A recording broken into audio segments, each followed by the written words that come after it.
This is episode, I think we're on 4. I probably should know this ahead of time, of the JMVO Weekly Primer, and I've got a great friend of mine on with me, Mr. Cole Evans of Evans Company. All right. And you're at WeWork. You're always at WeWork and talking about them today. And basically, you and I have had some really interesting conversations over the past 2 years regarding marketing and things going on around Nashville and all that good stuff. But just marketing overall. We always have really good conversations that just talk about the happenings and all the innovations on digital marketing. What are you kind of seeing these days in the past couple of years developing that is going to completely and utterly overwhelm somebody that's new to digital marketing? First, really good question. Thank you. Second, I would like to start with my staging abilities. I was telling you before we recorded, I actually have no bushes in my yard. I had these brought in just for our Facebook Live. Nice. For those of you listening, you have to see this on video. It's very scenic. Exactly. No, you'll absolutely have to get it. So, you've heard me say this 100 times, Jim, but I always compare marketing to the fashion industry. You see it on the big runways in the major markets, in your New Yorks and your LAs, Chicago's, et cetera. And then it comes down to middle market, right? So you see it on the big runway, and then a few months later, you see it in Gap and Banana Republic. Advertising and marketing trends and new progressive channels and things like that are truly no different, in my opinion. You see them at the big conferences. You go to hear, what the influencers are all saying about the new direction and what they're finding, et cetera. And then all of a sudden, slowly but surely, it's a little bit different. I think the clothes actually hit the big box stores much faster than marketing. I find that it's honestly a few years slower to hit, a mid-sized market. We're in Nashville. Nashville's in the media market, number 27, somewhere around that, depending on the study you look at. So my point is, what's going to shake the boat? I think that it's always shaking. And the question is, who's progressive enough to stay up to, what's actually going on versus, getting all in their head about not having a podcast, understanding Alexa, understanding search, understanding this machine that we're using right now holds a lot of cards, and you gotta play that game. And even understanding it from the basis that we just went through, I see the potential on the Facebook Live platform of you can bring somebody on and have a live discussion and make that a part of your podcast as an interview with anybody in other parts of the country. But obviously there's a lot of hoops to jump through yet technologically that Zuck's got to figure out. And I always address this because it's frustrating for me because I'd love to broadcast these things, but we end up just doing it privately and then I distribute and deploy afterwards, which is fine. But even just the notion of Facebook Live, what I always tell people is, and I just did a talk on this last Tuesday at TiVo, the Tennessee Voiceover Exchange. I'm like, guys, and I've been saying this to business owners for years. It's so much less about you and more about what you say and the words that leave your mouth that is of value to other people. As long as you have that 51-49 posture, that's the best starting point I can possibly give you. It is, from advertising on traditional media, on social, on all the stuff, it's always so much less about you, more about what you say, and more about them. I completely agree. The other thing, I think to build a little context is the majority, now we're in this weird time where the majority of consumption is happening in a generational time that, we might paint a big brush and call millennials, but it's just not our moms and dads, right? It's not the baby boomer generation. And that it's a societal change, in my opinion, where, beating on the car and, presenting your company and your brand, if you will, in a different way. Maybe the airplane won't be too bad for the background noise, but it's different. It's always been really that core of, connectivity, a referral, if you will, word of mouth, which is I tell people word of mouth today is just code for reviews. But it's different in the positions of the people that are still writing the checks as business owners today, in my opinion. They're still buying, a salesperson sitting across the desk. That's a pretty integral part of it not being all about you and building value. That honestly, man, I mean, so many business owners still have not crossed that threshold yet. That's the truth. That are running very large businesses and have been for a very long time and received it from their parents in certain situations. And that's why it's a generational thing. They've seen their parents go through this very specific way of managing their business or seen the leader in that business run it that certain way. And then they go into it. I've seen that many, many times over almost 20 years of working with small businesses. They, without calling names, there's a multiple location business right here in Nashville, 50 almost years old, had never short of about 5 months ago instituted an email marketing campaign. That's the majority. That's small business America 101, really, but I digress. Well, I mean, a lot of that is, like you said, due to generational thinking, and also because when you did have the money and you were able to buy past the gatekeepers of radio, television, mass media, it was all about being able to shove a message down people's throat. The only thing you had to worry about was them bailing on you, pushing buttons to go to another radio station, or not looking. I mean, the power is in the consumers, the audience's hands, much more so now. That's the point right there, right? 20 years ago, it wasn't in your hands. Right. Your competition, you're only as good as your competitors spend on media, right? How many impressions can you really load into your backyard group who's actually going to come and buy your product or service or widget or whatever it is? Today, as we all know, we can buy it from the other side of the world, and it could be here in days. And I don't really have to do anything. And that's another reality that you see, again, what I would compare to the fashion industry, but the leaders of the advertising industry and really the trends of where the new directions are, and its voice. The reality, and it scares a lot of people, but it's true. The reality that you will, in theory, turn on your device or engage your device, say exactly what you need, and approve the buy and the purchase of the goods. And let's be serious, Amazon just purchased Whole Foods. I mean, you will literally be able, I put a post out here not too long ago, and I was a little bit tongue in cheek, but not really. I need local grass-fed organic beef from a local Nashville farmer to feed 2 adults by Thursday. And the reply was, your order's been placed, Cole. It should be there within 4 hours. And then others have also liked, but not positioning your company today for yesterday's algorithm. That's the conversation I have on a very regular basis. People are still playing serious catch up. How many people are entertaining the notion of themselves becoming personal brands that you run into in your interactions? I think that's a really good question. I think the answer is not enough.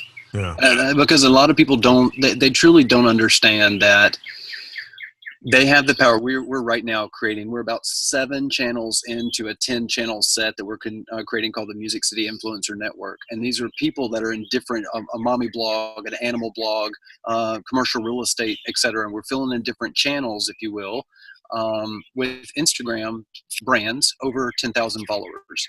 Because on Instagram, over 10,000, you can swipe up in Instagram stories and direct your audience to a specific URL. Those analytics are second to none, honestly, short of maybe a Facebook campaign that obviously would perform well. But as compared to any traditional media that you're going to buy on the street today, I mean, you just cannot compare it. So, and these are local people, you can prove it, and the numbers are in real time. Go ask someone who's spending $250,000 on a local broadcast station, how many people saw that commercial that ran at 3:30, whatever. They absolutely cannot prove that. That's fine and well, but there's other options, and they can. And so to answer your question, how many people are out there building their own personal brands? I don't think enough. I think they're maybe wasting time in this direction when nobody really is focused in that direction on certain channels, if you will. But if you have a few thousand people on your social channels and you're presenting your brand in a way that is focused and it is presented as it's focused, there's a serious value there. I had a conversation with a PR company here in Nashville, big one, and we were talking about this exact same thing. And she said, you're going to have she said, I love the idea, but you're going to have an interesting time telling business owners that now they have to pay for influencers. I said, well, I can give you an example. We're influencers. I'm a partner in Experience Nashville, and we go to my business partner goes to everything in town that you can imagine. But after he's gone there, it's not, sort of a new element or a new twist or it being a seasonal thing. There's no reason to truly go back. We'll promote it. We want to partner with good brands. But if we've been to the biggest, newest, tallest building in Nashville, we're probably not going back next week or even next month. That diminishes our audience and our engagement and our brand because there's nothing really new. We're trying to be as authentic as we can.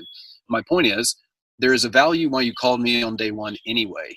And yeah, we might have been okay with a cheeseburger, right? That's kind of the joke, is that it's usually just a quick little trade out. You come, you have drinks, you come and you have the experience and everything is comped. But then they want, you to write about it. And that's cool. But the PR and the media companies, in my opinion, haven't figured out. Ogilvy just put it out on Instagram last week. I actually took a screenshot of this and sent it to them.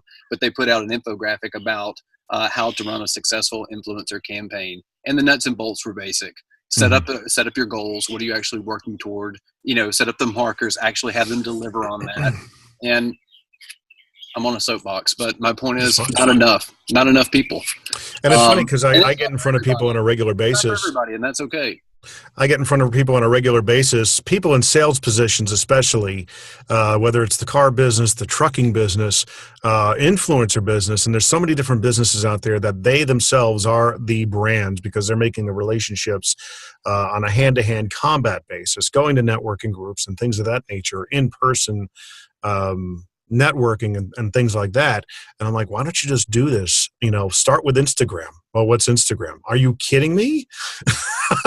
Dude, and then I just walk them down the process in terms of, start with Instagram, link it to a Facebook business account, make something for Twitter that's relevant to Twitter. Yeah.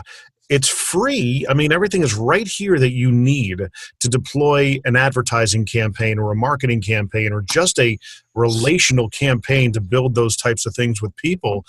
It's free.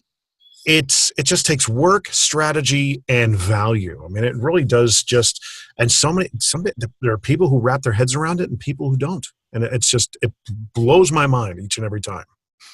Another variable to throw in there is data. I find that the same people that are not questioning their media spend are the same people that aren't questioning why they're losing clients in this segment or why they haven't gained clients in this product line. They're not actually going back and looking at the information, the results, because honestly, I mean, I think there is still it's just completely threaded in them as business owners that there truly are no results, right? And again, I'm talking old school, but you spend and, maybe sales goes up.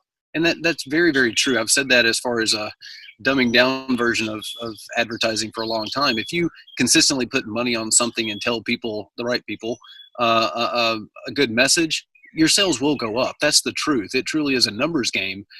But today, there are many more channels to receive that message, and the barrier to entry has significantly changed. Yeah. And you used to could make a decision off basically a couple of little variables, and today, I mean, if you have a crappy Facebook page, people won't even go to that next level. I mean, that's the truth. And as some people would say, that, then the market will do what the market does, and it will, clean out the businesses that shouldn't be there or aren't progressive enough to stay with the time. And that's true as well. Well, and I don't want to poo-poo traditional media. There's certainly a virtue. No, absolutely. Media. I mean, but it's got to be priced right. It's got to be, according to what the audience is. But again, a great friend of mine, actually, Peter Sorensen, from the very first episode we talked about risk exposure. He and I worked in the broadcast industry back in Vegas from 01 to 05. And he said something great that I'll never forget. When people want, guarantees when they were buying a radio ad, I want to get you guys to guarantee that I'm going to get results from this. He said, I can't.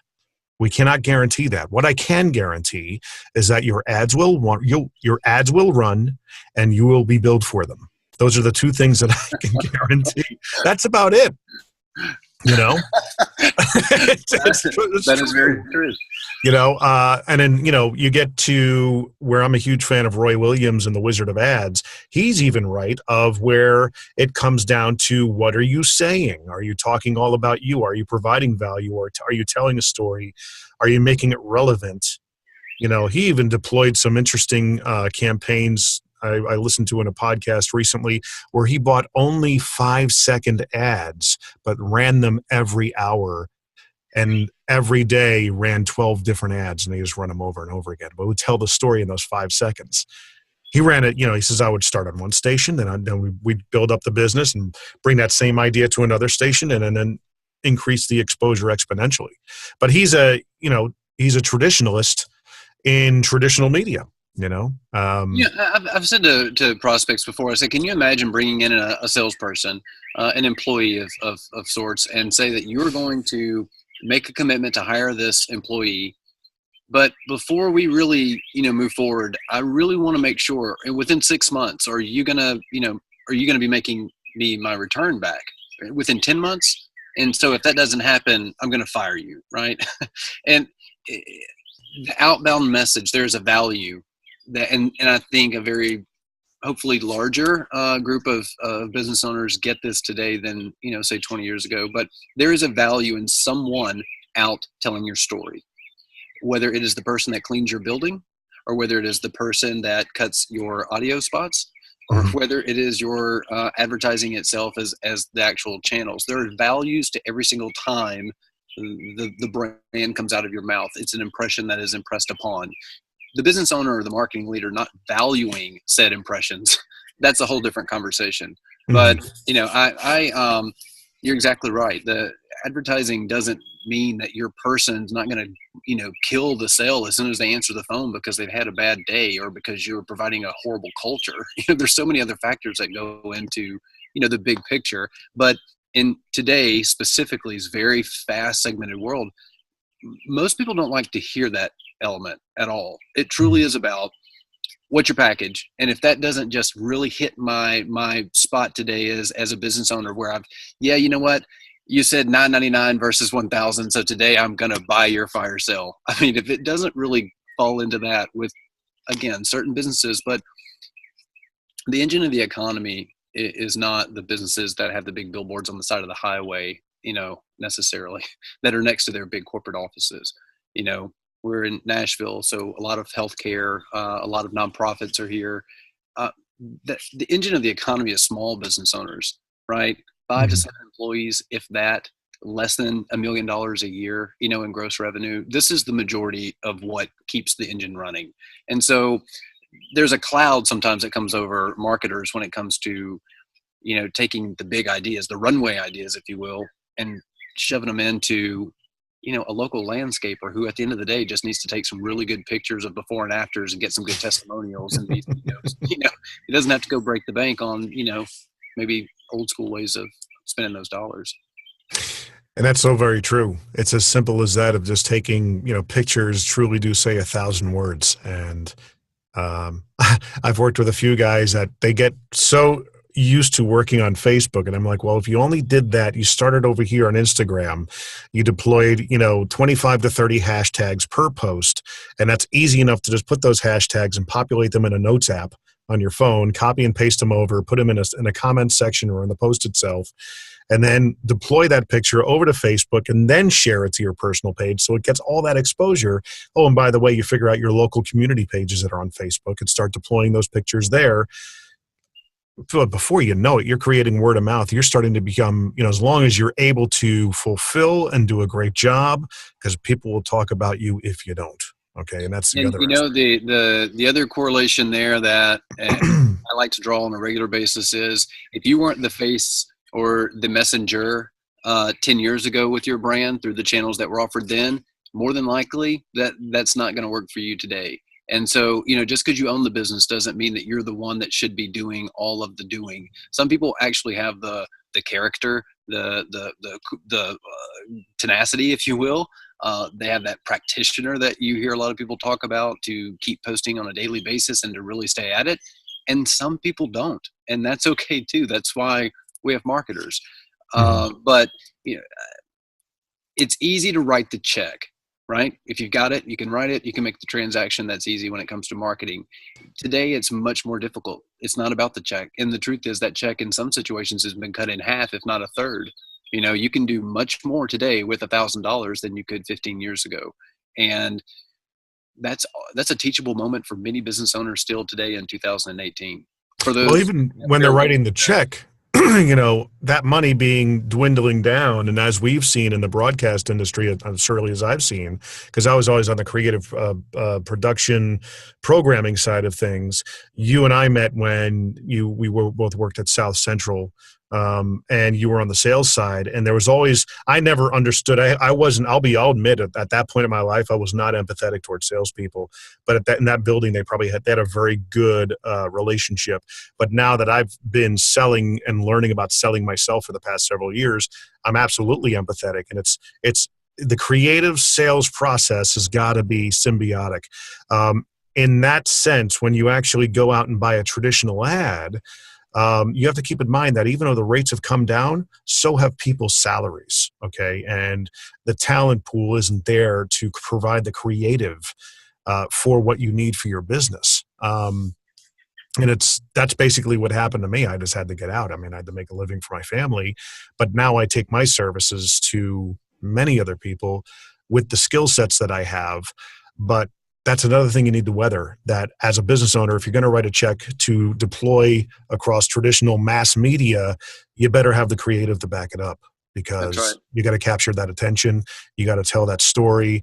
If it's going to be a transactional or a relational ad, and knowing the difference between the two, or is it's as simple as just building an audience on Instagram, on Facebook, on Twitter, and all those different things. So with that being said, I'll ask you, true or false, 12 to 18 months, enough time to affect the needle to move for a business owner who diligently posts strategically on Instagram? Would that be fair to say?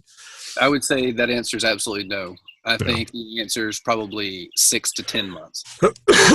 Really, that short? If that. I mean, again, you're talking to the practitioner. Mhm. So from starting a podcast from the ground up to drawing websites by hand that generate cash, to creating a food publication, which I've never done before, you either have the doer mentality and you're going to jump on it and go, or you don't. And either one are respectful, but don't claim to be this way and then half-ass it and you can't go and complete what you're really set out to do. Mhm. So my point there is, starting an Instagram channel today from absolute base nothing, you have the ability to connect with, I'll tell you a crazy story. I tell a lot of people this story because it's very true and it's awesome and it shows the power of connectivity today. I sat about a year and a half ago at my kitchen table. My in-laws were in from out of town and the kids were running around crazy. And there were a couple of glasses of wine on the table and my glass of water. And the joke is that for once I wasn't the one drinking the wine, but I was going through Twitter and the Shark Tank, people were about to shoot their episode, and now the guy's mind, the name is completely slipping. What are the Sharks? Yeah. There's Damon John, Kevin.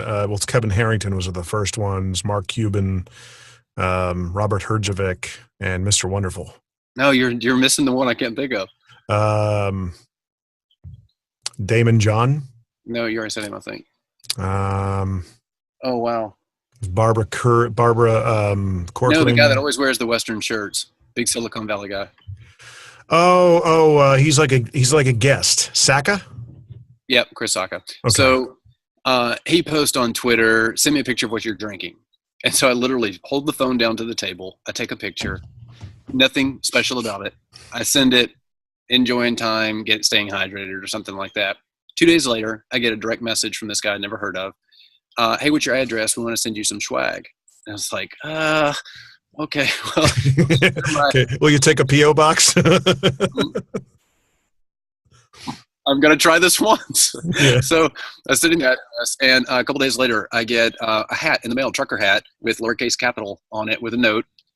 I'm going to say it was obviously signed, but I think it went for printer. That basically said, thanks for the engagement, Chris. and lowercase capital is his investment fund. And so I was able to take that hat, put it on, take another picture, engage him on another channel. I took it to Instagram. And now at the end of the day is that connectivity with Chris Sacca bringing my value to my business today? Yeah, because that's a real story that really happened. Being able to take I literally just went on a rant about this last week with hashtags. You truly can you can shake the tree with hashtag marketing. You going finding what's trending in your area, which is right at your fingertips. Literally, all you have to do is search. In some cases on desktop, just open the app itself or open the site, and you'll see it right there. And you can search around the entire world. You can search to your backyard, but finding what people are talking about and then throwing a relevant message into the pond where those people are talking about that thing, that's the reality. Are you covering up the mic real quick? Say it again. Are you covering up the mic on your phone at all? Because you went a little muffled. Oh, no. Is it good? Yeah, it's good. Okay. I know. But being able to play to the hashtag strategy allows you to do multiple things, of which I've done myself. I'm that weird person that's never broken over 500 on Instagram, but I really, really value my Instagram. I mean, a lot. Well, I mean, that's what I started doing recently, probably about 2 or 3 months ago. Just both you and I are huge fans of Vaynerchuk, and he talks about no less than 30. Instagram only allows you up to 30 hashtags on any post. But I actually have a populated list of hashtags that are pertinent to voiceover and motivational quotes and things of that nature. And I appropriate them to each of my posts and take some out and put more pertinent hashtags in. And I see what kind of pings that they're getting, the ones that are getting the most posts as opposed, and you can actually measure and see which ones are really resonating more than others. Instagram gives you that ability. And I think people overcomplicate hashtags. I say it's think of it as, I believe you said it's like the plumbing of social media. Basically, it's search terms in reverse. And as soon as I started doing that, my exposure went through the roof. I mean, I'm approaching 700 followers now, which is, for Instagram, is a big deal. That without paying for them, attracting them natively and organically, that really does make a difference. And that's what I encourage all my clients to do. I'm like, guys, you got to be using these hashtags that are relevant to what. Because it's not just, you're exactly right, Jim. It's not just the 700. It's the connectivity and the web that's behind each of those 700. And you engaging me just one time and me liking or commenting opens up all the doors to all those people back there to now engage with you. So, getting into the numbers as far as prejudging channels or wondering if you should get started because you have 13 followers and you're never going to be at 700 or whatever. The truth is, yeah, you will. You absolutely will. But it's going to take you to either give up time and creativity, and maybe that can open up a whole nother wonderful time for you to be spending in a thing that grows your business, or you don't, and you're not good at that, and you need to hire a team that is not speaking for the words that come out of your mouth, but are taking care of what I call the foundation. There's things that, I'm not truly saying automation, but there are things that could be put on a conveyor belt of sorts as far as messaging for your brand. That getting a creative way to spend life insurance is probably a smart thing, right? Being able to put a creative spin on landscaping. I mean, again, I'm talking about these little monotonous things, but these things add up, and there's a lot of business out there to be had for service-based people that do really, really good work, but they haven't just thought about taking the picture. Yeah. And the equity in doing that, especially with landscape that's got such visual appeal and, let's face it, sex appeal. I mean, I know car salesmen, okay, that because I was in that business for several years and I have a lot of relationships in that business that are so missing out. They could be selling an extra 5 units a month. And Jessie Cannon Wallace, who I've been trying to get on this for the past several weeks, but she probably thinks I'm a creeper. But I mean, I've reached out to her several times. I'm like, I just want to talk to you about what you do. Like, I mean, more than normal this week. I know, right? She's at Atlanta Classic Cars in Atlanta. She sells Mercedes. So, I mean, she's right up my alley, and I see what she's doing. She's got 60,000 Instagram followers, 60,000. Okay. And I'm like, I just want to talk to you. Are you getting business out? You have to be getting business off of that. 60,000 Instagram followers. I mean, you at least have to be monetizing as an influencer at that point. So the interesting thing that I have found over the past couple of years is that a big tail is engagement. Mm-hmm. When you look at a brand that has like Experience Nashville, if you're not following us on Instagram, please do. Absolutely. We're at 25,000 right now, I think 26,000. And, a good post for us might push 2,000 likes, give or take. Okay, don't quote me on that, but somewhere in that ballpark. You look at other channels that, we would claim to be competitors, and you look at them and they're at 170, seriously, 1,000 followers, and the engagement for a competitive post, same event, same type thing, if you will, significantly less, if not comparable. So what's my point? They're either bots that were purchased, and some channels out there say now up to 60% of your followers are bots, not actual humans. Mm-hmm. The other side of that is, how long has your brand been there, right? A good, consistent 8, 9, 12,000 over time and time is a very, very solid brand. Broadcast station, if 12,000 people are watching, the 6 o'clock news, and then to prove it. That again, that's the comparable. I feel like this is the Instagram show. Like, you would think I make like a lot of money on Instagram. I think that's yet to be seen. I think it's one of the biggest tools out there that businesses underutilize. But I mean, again, they can't come at it like a traditional sense. And I tell people all the time, you need to put yourself in their shoes as they're scrolling through. You need to figure out what's going to surprise Broca, what's going to penetrate their attention span, and then make them decide, okay, am I going to give this 3 seconds of my time? Sometimes, in some cases, do I want to turn the volume on? Okay, that's another aspect. The power and the ball is in their court so much so these days that most business owners, I think, just get paralyzed by it. But here's another statement I make, that if you don't get on board with this stuff and start value populating your social channels with the stuff you do that could be of interest to your audience, you are treading on the path of irrelevancy. True or false? I love these questions. I think that is extremely true. I would even take a little of an extra melodramatic step and say, within the foreseeable decade, you probably will not be in business. Wow. When I meet with business owners today, I say to them, just because you have the biggest building on the corner today, and you're not the number one leader in town as far as, I don't want to give a comparison, but let's just say you're not the only game in town. When you're you don't even have to be in a growing city. That's the truth, right? You could be anywhere in the world, but to be able to go in and to think that because of that location or because of your tenure in that vertical, that you're going to have the ability to, we train birds on Sunday. I was about to say, it's springtime here in Nashville. That's right.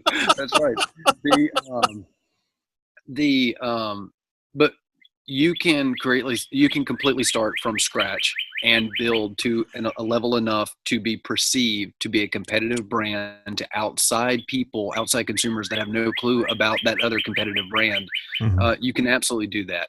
Let's say that you are a food magazine, and you're a food magazine that distributes 10,000 magazines in town, and you're at the obvious places that you go and get food magazines. Some people might be able to start a competitive food magazine that has better paper, more food, significantly less ads, and the perception be that there are many more places because they play to your point earlier, don't poo-poo on traditional media, because they are actually utilizing said traditional media, the ones that make sense for that new endeavor. They're utilizing the power of Instagram influencers so we can tee it up, and then get people to swipe up and point them to a website, and that we have another level. And I kind of always hold the fingers up here that we would have print. We meaning me. I'm creating the food publication. It's coming in April. But being able to have print, social, email marketing, traditional media, right? The website, having all those things working together. If some big turn in the world happens with emails, okay, So you've lost one channel, right? I've lost 20% of my endeavors. Now here we go, right? So you've got to look at all the channels. You might not have to spend as much money today, but you do have to invest more time. So it comes to a crosshair. I tell business owners on a regular basis, you either have a big enough team that can offset the time or the cost differentiation of you going and buying the old media that you used to have to buy, or going and buying a social media company or engaging with a video partner or something like that, or you've got to go learn it yourself. So which lane do you want to get into? Are you trying to drive sales this quarter, or you want to go learn Photoshop? I mean, so it's a different conversation, but the base education of what the options are, how much it costs, and how much you should not be being gouged by a salesperson sitting in front of you, that's the conversation I have on a daily basis. That brings up another interesting topic, and we'll kind of ramp down from here. I've been actually really trying to get David Rock, D-Rock, get on his radar to have him on this show of mine to talk about what goes into producing the Gary V daily, the Daily V. Because I've had, and this based on the opportunity that current videographers have right now, because there's an emerging product opportunity, service opportunity that they could really be capitalizing on right now. That a lot of them, like solo guys, that aren't realizing yet. This is going to be a thing because I've seen it from guys who want to have their own videographers following them around. The funny thing is that recently I've had one reach out to me. I've had two people that actually asked me or referred me to this one person. He had no idea what it takes to put out a show like that. You know, he thought, well, I want one person that I want to hire, that they're going to follow me all the time and put the graphics together, edit everything. I said, and I sat down with him and I said, let me get it. Let me guess. You want someone there to document all these great conversations you're having with people, right? He goes, yeah. I said, and let me guess one more time. You want to pay somebody $50,000 a year to record it, to edit it, put graphics up there, and deploy it in one day. He goes, well, yeah. I said, you're looking for a unicorn. All right. And plus the fact that nobody knows who the hell you are. Mm-hmm. Okay. And I had a real rough sandpaper conversation with him saying, look, start small. You have a 4K camera right in your phone and just start deploying that way. Do Facebook Live, start building up, start talking about the stuff you know, start talking about stuff that's of value to people. Make claims and substantiate them. It's not that you don't have the horsepower. You don't have the fame. You don't have that platform. And Vaynerchuk did it with Wine Library. That's how he came. And then he published 3 best-selling books. And then he started doing Ask Gary V. And that started building an audience. And then he did Daily V with no less, and I guarantee you 4 or 5 guys working on that show. That's just the reality. And that's what I think is going on. And I'd love to have D-Rock on to talk about, okay, what does go into this? It's got to be monstrous in order to put that out, that kind of content out on a daily basis. My gosh. But yeah, a team, right? I mean, and no different than if you take what if you are watching this and you know Gary, and you get that at the end of the day, that's a channel of consistent content itself. Now take Gary and make it small business, right? You've got to, in some cases, have a team. You might be able to offset it by handling sales processes for your business. You might be able to handle it because you've got email automation being covered by an internal person. So I say completely make a list and check those things off that you don't have to pay an additional overage to run your business to have. But the cost of doing business today is more than stationery and nice business cards and joining the chamber. It doesn't work like that anymore. And being able to leverage the associations, the organizations that you might be a part of and you've been a part of for a long time, being able to understand how to connect with them on email, how to utilize the association to connect with you on social, and to then bring them into your network. It doesn't happen overnight, but again, taking your net out to the people that are already connecting to you and scooping them up and bringing them closer in is the name of the game. And none of this happens overnight. I mean, it truly doesn't. My LinkedIn, oh my God, I think I just passed 1,700 on LinkedIn. I've been working on my LinkedIn for I guess I honestly need to probably go to see like what year I signed up. I think it has a thing at the bottom maybe, but Mhm. many years, many Yeah. years. Hmm. Um, so uh, consistency, uh, consecutive consistency with a plan. And, I tell business owners, you don't have to go broke. You truly don't. I, I, I think there's two ways of coming across to business owners when it comes to marketing specifically. And a majority of them have received the sale, if you will, in a certain way, which is, okay, Jim, you run your company, you do $1 million a year, therefore you should give me $200,000 a year because that is 20% of gross revenue, and I will make you more than 20%, right? Versus having a conversation with a business owner. If you're a small business owner, you're not spending dollars out of the P&L of the corporate guy that works up there from shareholders. That's the difference of a marketing director working at a big box company versus you and I making a decision if we're going to make a $250 spend on Facebook ads, or if we're going to spend 100 here and buy business cards and then be able to buy stamps to go send it to everybody or whatever, right? My point is, being able to sit down and put a plan together that actually you can afford, creating another cable bill, if you will, a consistent amount of money every month that is coming, but you know what you're getting for it as well. The difference here is you don't watch every channel that you pay for on cable. You almost never use all the data you pay for on your cell phone. In marketing, you should absolutely have a deliverable on an ongoing basis. Understanding some of it is top of mind, branding, awareness, right? Hmm. Where there are definitely strategic parts in there that should be shaking the tree, Hmm. moving the needle, whatever. Right hooks. That's right. That's exactly Yeah. right. Let's say let's quantify a number of takeaways here for anybody small business owner who is venturing, they're dipping their toe into the water of social media. What are like the top 3 things they need to start considering before as they deploy? They're starting like brand new, Hmm. completely from fresh. Yep. And it has to be social media. Or anything. What would you think?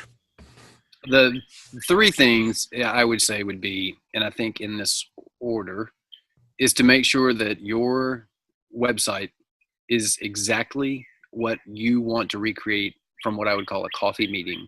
So many people want to be able to sit down and get to know each other like this. And when it comes to business, we don't really, there's a TED talk that came out not too long ago that said the variable that this one woman found through many years of this big study through all the people that have lived over 100 years old throughout the entire world, the most common factor between all of them is that they were very engaged with people. They spoke to the people at the grocery store. They spoke to their postman. It didn't matter if they had anything to do with them or not. They went out of their way to speak to them. And so my point there is, when we want in business, if we're trying to transact or we're trying to close the next deal, you have to put on your sales face, right? You have to get the deal. In prospecting, you don't necessarily have enough time to do exactly what you and I are doing. You get to know each other, you build rapport. When you enter the market for a product or service, you're going to buy from that person because that's what they sell. So now what do we have in the wonderful digital world? We have websites. What most businesses that aren't excited about where their websites or social media is today, where most of them are coming from, is a point of having a really crappy website because they haven't had the light bulb go off to go, I can better my processes. I won't get off on a rampage with this, Jim, but the point is you gotta have, because if you don't, you're not playing to what the search engines want, right? And again, I tell people, when you really kind of dumb this down, we are Google's customer. Google is only going to give their customers the best experience possible. Mhm. If your website is not the best thing possible that they can give relevant to what you're searching for, then they're not going to place you where you need to or want to be placed. The others, can you hear me? Yeah, I can hear you. I feel locked up, but I think it's The audio is still coming through, the video locked up, but that's okay. Can you hear me? There you are. My internet connection. Hey, Jim, can you hear me? I can hear you now. I see you. Can you see me? Okay. Yeah. But the point is, so the 3 things. I think number 1, you get your website done first. I tell people you can lead the horse to water, but it's your job to make sure there's water there, Mhm. right? You can buy all the eyeballs in the world. Give me your credit card. If they come to a place that you have then driven them, hence a website, and you're not up to speed with what we as consumers are accustomed to looking at or what we're accustomed to swiping with on our thumbs, we're going to move on to the next option. Number 2 is hands down Instagram. If you're not deploying an absolute consistent Instagram strategy, you're losing share of business. You might not go out of business, but you are losing share of business, period. That's all there is to it, because it is a channel of which a majority of consumption eyeballs are on right now. It, I believe, will change, like most things have changed, much faster than we are accustomed to them changing. But today it is moving the needle for a lot of businesses. And third, and I think it's third for a reason, because I call it the lowest hanging fruit of all business, email marketing. If you're not reminding the people that have already bought your product or service why they once loved you and how they should love you again, you're missing share of business. If you're not going what I call depth of customer, yes, you bought voiceover work from me, but did you also know that I do on hold audio, that I can do commercials for television, et cetera, going deeper into the thing that they've already bought from you? You're losing share of business. Most people associate email marketing with big picture, big ad, click here. They won't buy from me. And I have a low open rate, because you're always trying to sell. Like, tell me something I didn't know, build value. Tell me why I need to buy your pest control because ants are about to come out when you start hearing birds on, Zoom calls in the middle of the Sundays. Well, with that being said, I think we'll call it a day here. And please thank the bird in the background for providing some nice music for us.